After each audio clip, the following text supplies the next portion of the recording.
Boa tarde a todos, queridos amigos. É com muita alegria que aqui iniciamos mais um programa, mais um momento de preces, de esclarecimento em torno desse tema chamado suicídio. Então queremos aqui pedir a assistência e o amparo dos bons espíritos, dessa espiritualidade querida e amiga que nos acompanha, para que possamos dar início ao trabalho do dia de hoje. Então nós vamos falar aqui um pouquinho sobre o suicídio, né? O suicídio, ele é um doloroso equívoco que cometem aqueles cuja decisão final é o apelo ao suicídio como uma medida extrema para solucionarem problemas afetivos, psicológicos, emocionais, conscienciais e existenciais. A maior surpresa é de que a vida não se extingue com a morte do corpo físico. Então, a decepção para essa criatura que tira a vida é imensa, porque ela percebe-se vivo. A morte, ela não extingue o espírito, e sim somente a matéria. Doloroso e grave engano, porque o suicida se vê muitas vezes jungido aos despojos cadavéricos por tempo indeterminado, através dos laços bioenergéticos que ligam o perispírito ao respectivo corpo físico em decomposição. As sensações e emoções experimentadas pelos suicidas, eles variam de caso para caso. Não queremos aqui generalizar. Cada caso sempre é um caso. Há, entretanto, algo em comum, ou seja, a constatação, isso que a gente diz que é unânime. Todos os suicidas, ao afirmarem, ao constatarem que a vida consciencial é indestrutível e que ninguém burla suas leis sem assumir pesados compromissos kármicos a impor a indispensável reparação compulsória por ter rompido prematuramente os elos de ligação psicobiofísica que permitiram a manutenção da vida no plano físico por uma cota de tempo compatível com as necessidades específicas de autorrealização espiritual de cada um, através do cumprimento de um plano de realizações existenciais educativo, visando a plena harmonização consciencial com as leis da vida e na execução de projetos específicos de aprendizagens provacionais, sacrificiais, missionárias ou de resgate inadiáveis, tendo em vista a necessidade moral de construir a própria redenção. Os relatos mediúnicos, contendo informações sobre a situação do suicida após o ato cometido, são unânimes em afirmar o estado de dolorosa penúria do espírito, o qual se vê num processo psicodinâmico e bioenergético de recapitulação compulsiva das ações desencadeadas em decorrência do suicídio, gerando, dessa forma, um profundo sentimento de remorso, dor e de sofrimento inenarráveis. Este estado de verdadeira psicose alucinatória assume características dantescas, dramáticas e traumáticas, e na maioria dos casos o suicida sente-se mais vivo e sensível aos embates da decomposição cadavérica do próprio corpo físico, obviamente. Ora, se vê no local onde o ato se consumou, ora se vê autopsiado e ao mesmo tempo preso ao túmulo, onde jazem os restos mortais sepultados. neste verdadeiro inferno, olha só, nesse verdadeiro inferno consciencial, se debate por tempo indeterminado, podendo durar dias a fio, meses ou anos, até que pela dor e sofrimento possa despertar mais lúcido para compreender melhor o erro cometido ou o equívoco cometido. Para tanto, o remorso e o arrependimento. Olha só o que ele diz aqui. Remorso e arrependimento são etapas inerentes ao despertar consciencial, seguidas de uma necessidade moral profunda de se redimir perante a própria consciência e as leis de Deus. Então, não basta apenas o remorso e o arrependimento. É necessário você se redimir, o espírito se redimir perante a própria consciência, né? É necessário que isso aconteça, né? Faz parte desse processo. Então, durante todo esse tempo, ele não fica, obviamente, que abandonado, né? Pela misericórdia, a misericórdia e assistência espiritual dos espíritos socorristas. Ele não fica abandonado, né? E de familiares que, em condições de ajudar, bem como dos amigos espirituais, dos amigos protetores, que amorosamente prestam esse socorro necessário. Porém, olha só, prestando o socorro necessário, porém, sem violar o código ético da vida. Então, prestam essa assistência. Mas o desejo dessa melhora precisa vir desse espírito, no caso desse espírito suicida. Após, então, essa fase crucial, à medida que for apresentando sinais de melhor receptividade e de lucidez, porque ele fica um bom tempo nesse processo de desequilíbrio mental, né? Como dissemos agora mesmo, se vendo, ora, cometendo o ato em si, ora, vendo seus despojos, né? no túmulo, né? Então, aquela dor imensa faz com que ele se desequilibre.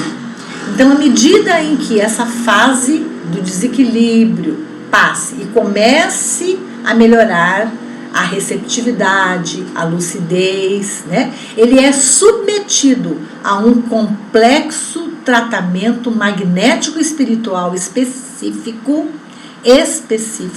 em clínicas no plano espiritual altamente especializadas, encarregadas de dar atendimento psicoterápico e sonoterápico, objetivando a plena recuperação desse suicida.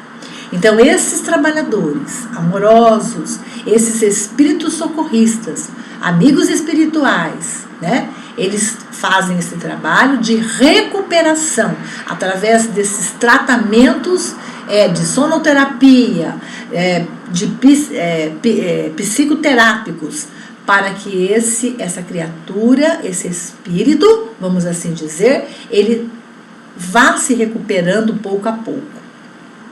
Geralmente, a morte por suicídio produz marcas profundas no perispírito, porque o que é atingido é o perispírito. E elas poderão determinar lesões nos respectivos centros vitais e demais órgãos perispirídicos que irão repercutir na embriogênese, olha só, na embriogênese e na organogênese de um novo corpo físico em uma futura e próxima encarnação. Então, trocando em outras palavras, né? Então, esse espírito passa por esse tratamento, porém, as marcas, as lesões ficam registradas nesse perispírito e trazendo esse espírito numa nova oportunidade reencarnatória, esses processos traumáticos, né? Até mesmo de sequelas nesses órgãos podemos assim dizer, nesses órgãos físicos, né, numa nova encarnação. Não se deve, nesses casos, pensar em castigos ou punições divinas, mas tão somente no cumprimento da lei do karma genético, né? Então, o que ele quis dizer? É a lei de ação e reação. Se eu tenho um corpo perfeito, eu faço uma opção por destruir esse corpo, obviamente que numa nova oportunidade reencarnatória, eu vou trazer esse corpo com algumas lesões para que eu, não num processo de castigo, não num processo de punição divina, mas numa consequência natural, no meu perispírito, né, irradiando para o meu espírito, de uma deficiência qualquer física nesse novo corpo. Então, através dessas limitações morfogenéticas a curto, a médio ou a longo prazo, o suicida de ontem renasce em um novo corpo físico com disfunções congênitas reversíveis, pode ser reversíveis ou irreversíveis, como decorrência natural, que eu acabei de dizer, como uma decorrência natural das lesões registradas na memória genética perispirídica, que servirão de matrizes indutoras a influenciar negativamente durante a gestação na organogênese e morfogênese do novo corpo físico, determinando malformações congênitas ou doenças hereditárias correspondentes às lesões perispirídicas causadas por traumatismos em decorrência do suicídio cometido em vidas anteriores. Veja só, queridos irmãos, o compromisso nosso com o nosso corpo físico, com a nossa vida, com aquilo que escolhemos para nós, a se refletir em futuras encarnações nossas.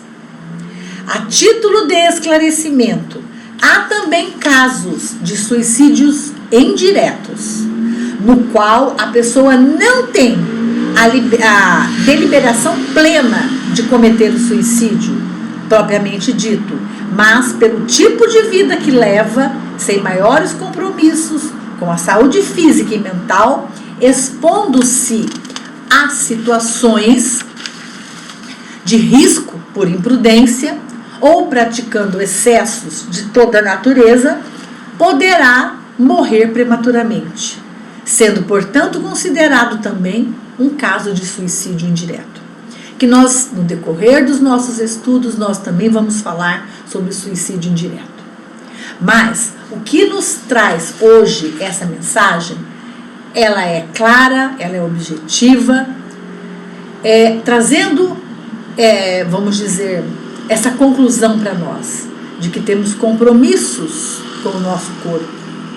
Por isso é que nós somos responsáveis por nós mesmos e responsáveis também por aquilo que desejamos para nós, né?